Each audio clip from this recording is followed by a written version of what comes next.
technologies are so godlike, and I use that term very precisely, because if you understand how the fundamental structure of the universe really works, and you then construct technologies that allow you to manipulate those forces directly, you have the command and control of not only energy and unlimited resources, but you also probably have technologies that can interfere with the so-called natural biological life cycles of human beings or other living creatures on Earth. And lifespans can be extended probably thousands or even maybe tens of thousands of years because of the ability to repair entropic breakdown of DNA and you know, the ends of DNA, those telomeres is what they're called, which seem to control our aging, et cetera, et cetera, et cetera. So this breakaway civilization, if Dolan and I and Joseph and Lavenda and Timothy and others are correct, there is almost no way to realistically calibrate how far ahead of us they are.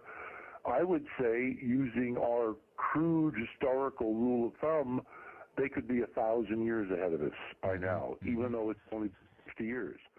Now, think about that. 22 minutes now before 8 o'clock. Cold fusion was once the hottest new scientific discovery. 5 years ago on this broadcast, we were talking about it extensively.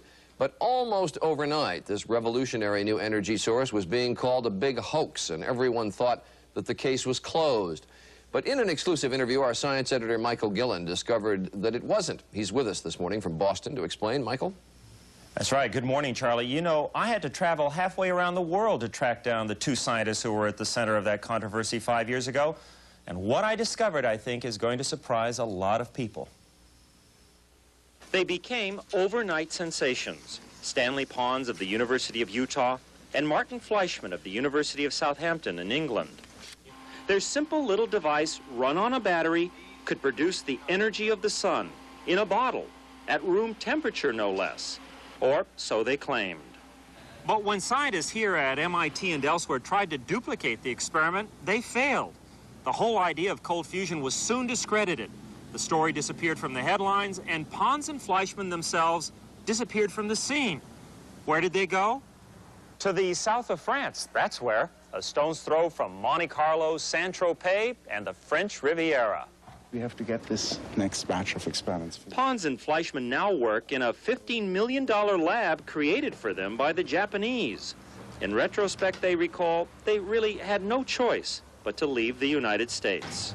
If there's opposition to your work, you really have to say, what is our judgment of the situation? If we want to stay here, we have to stop this work. And I said to Stan, shall we stop it? And he said, no. So I said, well, we'll have to go away then. We could have stopped and just... We could have stopped. No comment, you know.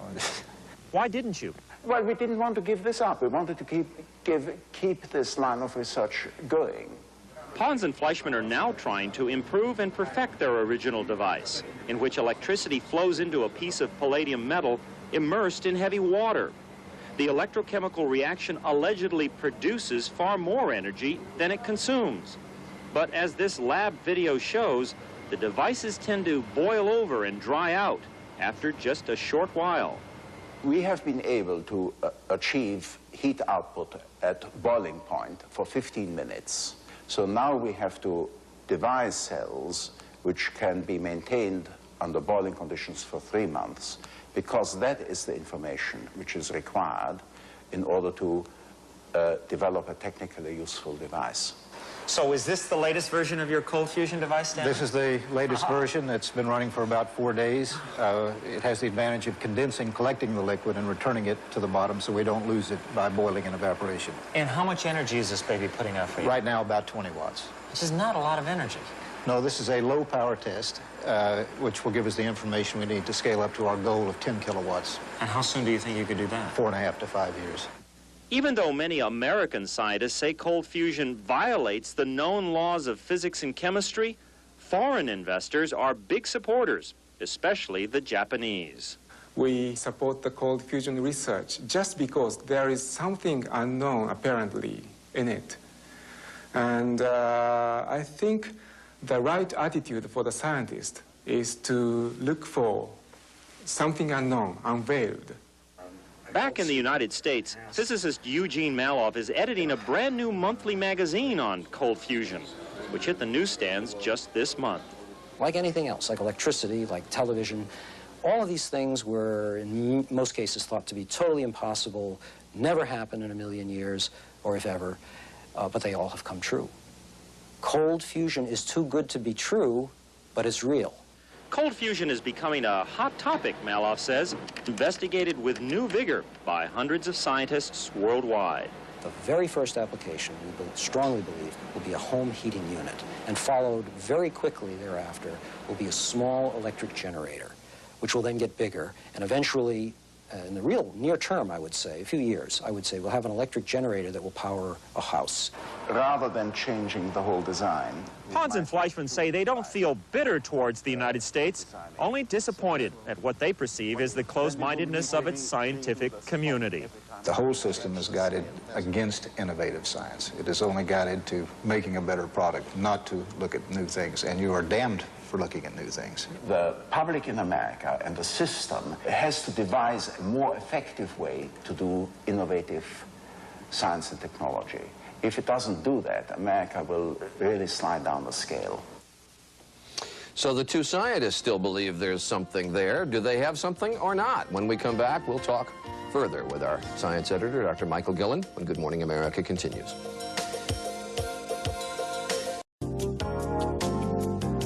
Quarter of, and back with us now to talk about this mysterious phenomenon known as cold fusion. From Boston, our science editor, Michael Gillen. Michael, the fact that scientists Hans and Fleischman are working over across the ocean and not in this country speaks volumes about what the U.S. scientific community thinks of their work, and I gather that that opinion hasn't improved much in 5 years. Oh, not at all. In fact, we're already hearing from the scientists in this community about this piece we ran this morning. They're completely against it. One scientist has recently written a book called Cold Fusion, the Scientific Fiasco of the Century, and I think that pretty well summarizes the opinion of many scientists in this country, most particularly physicists. Chemists still tend to be more sympathetic towards this phenomenon. Why is there such a split? I think it's because, first of all, it's a phenomenon that on the surface of it sounds outrageous. I mean, let me give you an example. That we've always believed that in order to fuse two atoms together, you need huge temperatures like 500 degrees Fahrenheit. That's the basis of the whole multi-billion-dollar hot fusion program in this country. So for anyone to suggest cold fusion, that you can fuse two atoms at room temperature, is sort of like saying that you can create diamonds out of coal dust on your kitchen stove. That's as preposterous as it sounds to most scientists. Second of all, no one really has an explanation for how this is happening.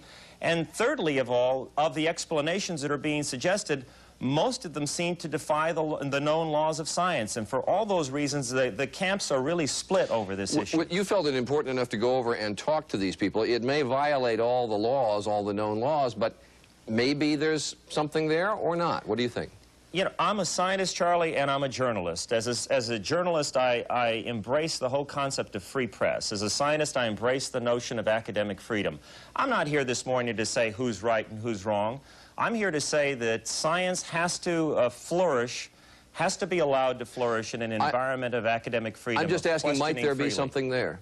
I'm just asking, might there be something there? I think there might be, Charlie. When I saw their lab in south of France, I mean, they did not restrict me in the way in which I was able to investigate the equipment and so forth. And I was only there for a couple of days. It's hardly long enough to make a definitive evaluation.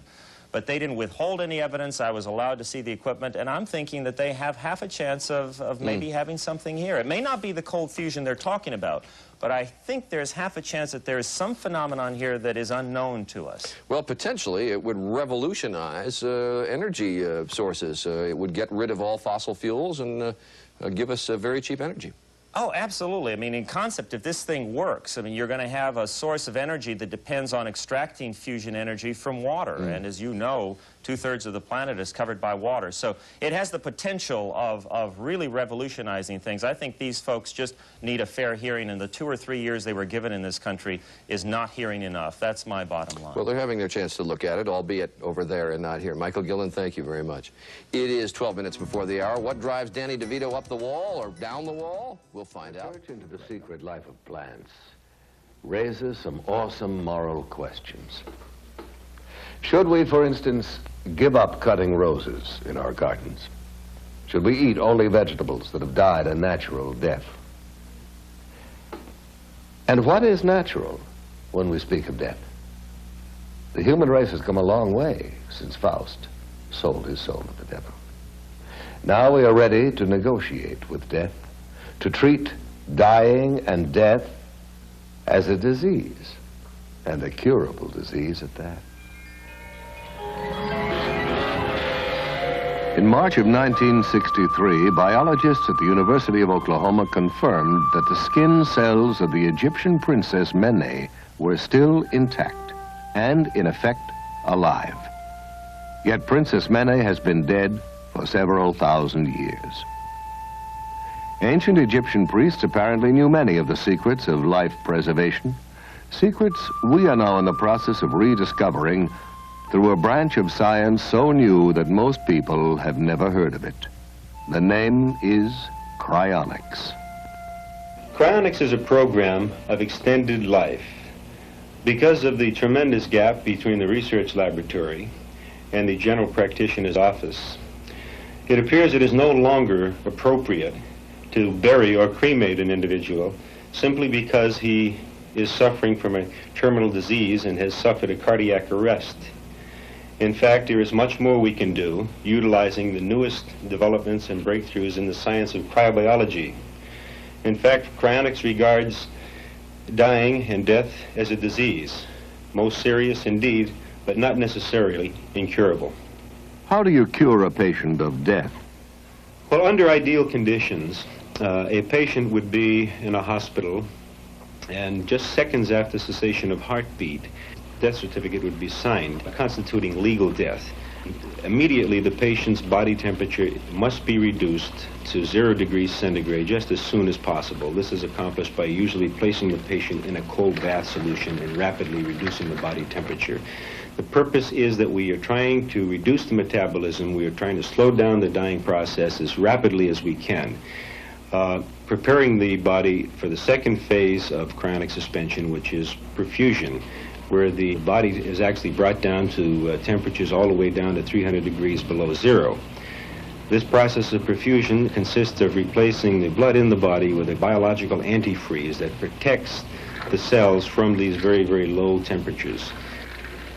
Once the patient has gone through the perfusion process, they are placed in a temporary environment of dry ice until a capsule has been prepared, a cryogenic storage vessel made out of stainless steel that will contain the patient's body and also provide the low temperature refrigerant. In this case, we're using liquid nitrogen, which has a temperature of minus 320 degrees Fahrenheit.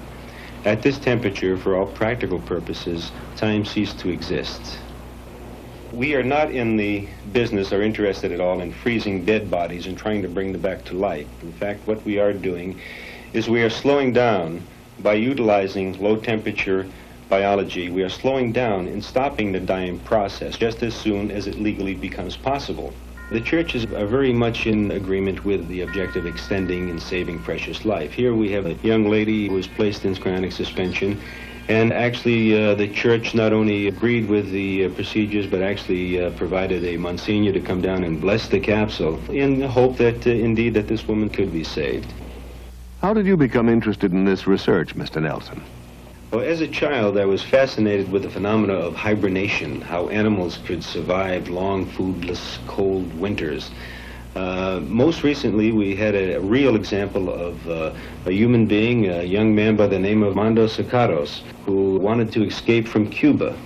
And he conceived of the idea of stowing away in the wheel well of a high-flying jet. He didn't realize that the ordeal that he was about to encounter was a situation where the altitude at 39,000 feet does not have enough oxygen to sustain life, or that the outside temperature was minus 40 degrees, and that the wheel well is not a pressurized compartment. Any one of these factors could have and should have taken his life. 8 hours later, when the plane landed in Madrid, Spain, young Armando fell out onto the pavement, frozen, no heartbeat, and to the astonishment of everyone, About an hour later, they detected a faint heartbeat, and several days later, he was nearly recovered, and 56 days later, he left the hospital well. Scientists from around the world came and examined the young man, marveled that what he did could not be done by their present understanding, and the ultimate conclusion was that Amanda Sakaros was indeed the first artificially induced case of human hibernation. In the past several years, NASA has been allocated millions of dollars for hibernation research as a possible aid to space travel. Now, personally, I think it would be a very brave man who would agree first to be frozen alive and then sent out in a rocket to Mars. Is it possible, in fact, Mr. Nelson, for people to be cryonically suspended while they are still clinically alive? Not legally in this country today, in my opinion. We often have requests from patients, terminal patients, who are suffering terribly from cancer or other diseases and who would like to have their bodies cryonically suspended as soon before they suffer the final stages of death and the agony and so on. However, it is not possible because of the legal definition of death. The process cannot be started until cessation of heartbeat. But it definitely would be to their advantage biologically, medically, and I hope someday that we will be able to actually apply these procedures to patients when they are in a terminal condition, if that's what they desire. To some people, this is one of the most gruesome, I might even say chilling, developments of the biological revolution. But not, I think, as threatening or as mind-stretching in its implications for the future as is cloning.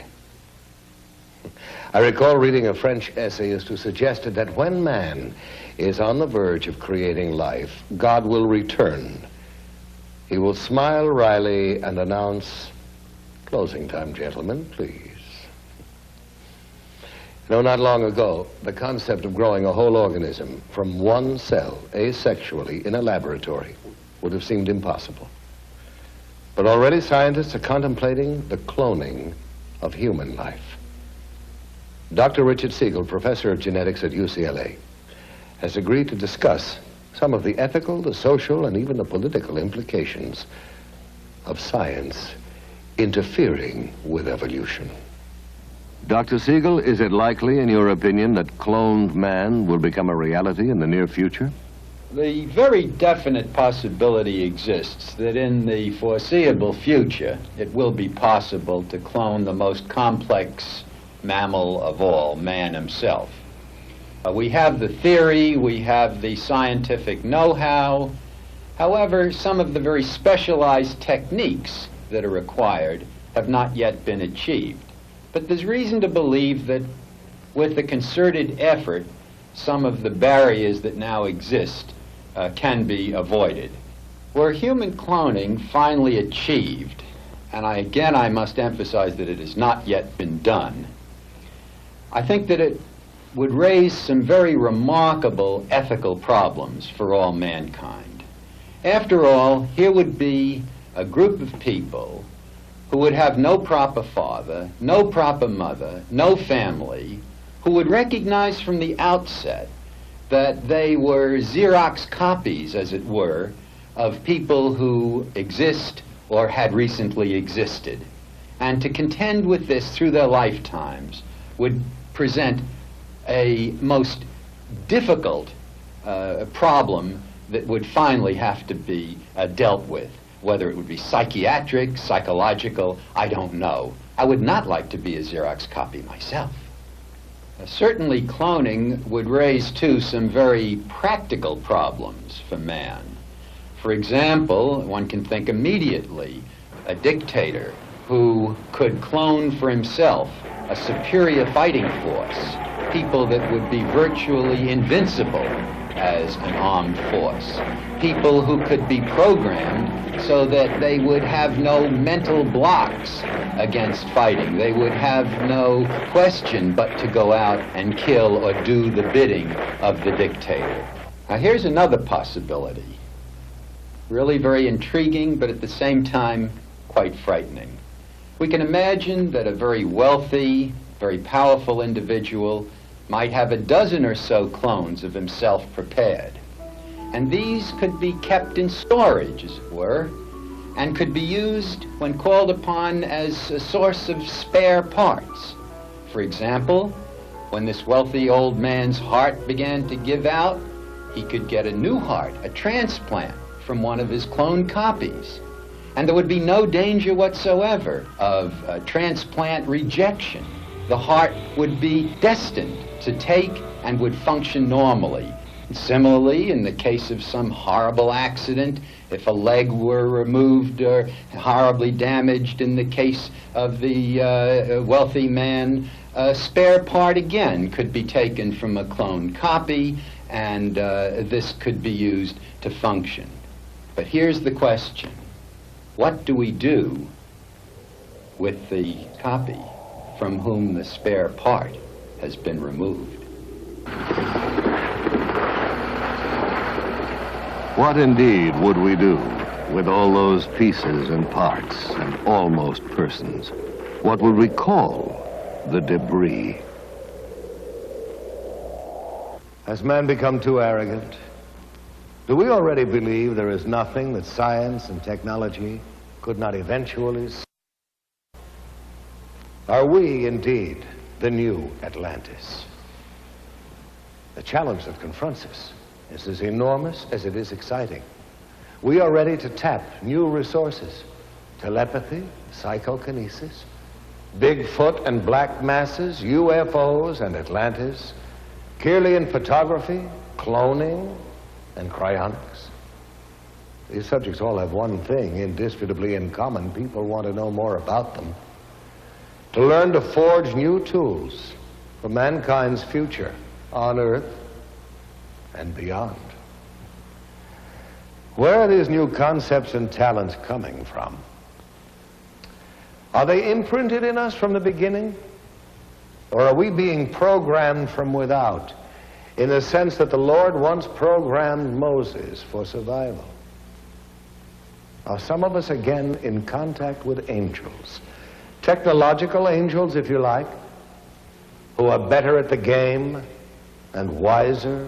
I don't know. I think that they know more of what's going on down here on this earth than we think. And I don't know, they might have been, you might say, looking for somebody that could, you might say, hold up under the strain and convince people that there is another world and there's some kind of life on that world. They. Who are they? Well, we're living in a troubled time. So perhaps the most pleasing theory is that they are from planet Earth itself, from far in the future, when we have at last learned to travel backward in time. I like that. Because if that theory is correct, if they are our own descendants, if they are from the future, why then it means we made it. We survived.